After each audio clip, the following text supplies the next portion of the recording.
Assalamualaikum warahmatullahi wabarakatuh. Halo semuanya, salam kenal. Saya Siti Aisyah Merah dengan nomor induk mahasiswa A2412015. Saya merupakan mahasiswi dari Universitas Darul Arkom, jurusan Matematika dan Ilmu Pengetahuan Alam, Fakultas Keguruan dan Ilmu Pendidikan, Program Studi Pendidikan Fisika. Maksud dari video ini merupakan tugas pendahuluan saya sebelum memasuki percobaan titik buku parafin yang dimana diberikan oleh Kakanda Iis Rahmawati. Dalam percobaan kali ini terdapat 4 tujuan percobaan. Yang pertama, memahami konsep besaran yang berkaitan dengan titik buku parafin. Yang kedua, menjelaskan pengertian titik buku parafin. Yang ketiga, menentukan titik buku parafin. Dan yang keempat, membuat grafik hubungan antara waktu dengan penurunan suhu. Adapun alat dan bahan yang digunakan pada percobaan kali ini, yang pertama, alat pengeduh yang berfungsi untuk dekantasi larutan, mengindiksi kristalisasi dan memecahkan emulsi pada ekstraksi.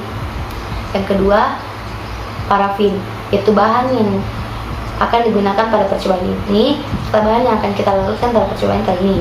Yang ketiga, stopwatch, yaitu alat yang digunakan untuk menghitung durasi waktu yang digunakan saat kita melakukan titik lebur, titik didih maupun titik buku.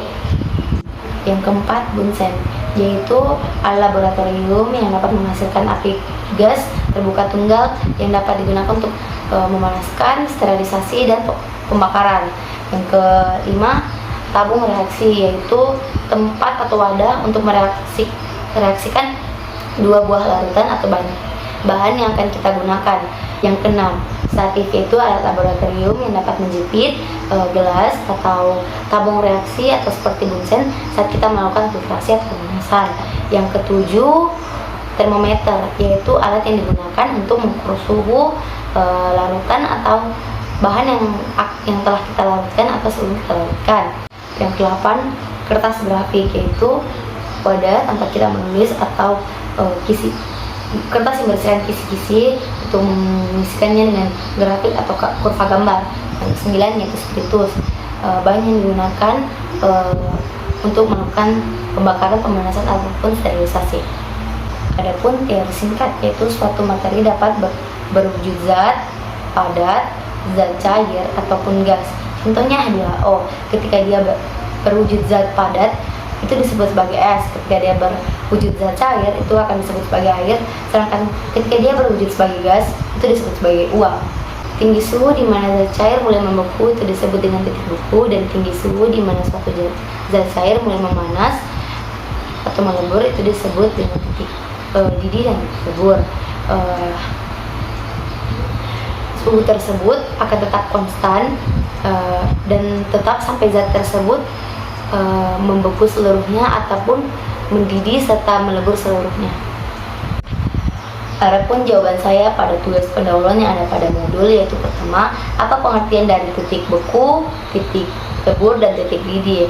Nah, titik beku adalah di mana fase suatu benda zat cair berubah wujud menjadi zat padat.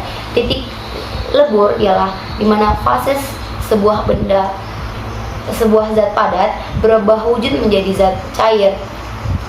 Sedangkan titik didih ialah fase di mana suatu zat cair berubah wujud menjadi zat gas atau uap.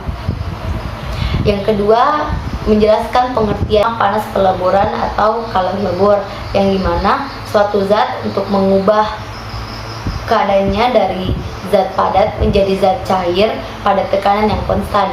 Yang kedua, panas pembukuan ialah di mana proses suatu zat cair atau cairan berubah menjadi zat padat. Yang ketiga, panas peralihan, yaitu di mana perpindahan panas melalui fisik yang diklasifikasikan menjadi konduktivitas termal, konveksi termal, serta radiasi termal. Itulah tadi video pendahuluan dari saya, kurang lebihnya mohon dimaafkan karena saya hanyalah seorang mahasiswa yang masih belajar. Semoga video ini bermanfaat bagi kita semua. Terima kasih. Wassalamualaikum warahmatullahi wabarakatuh.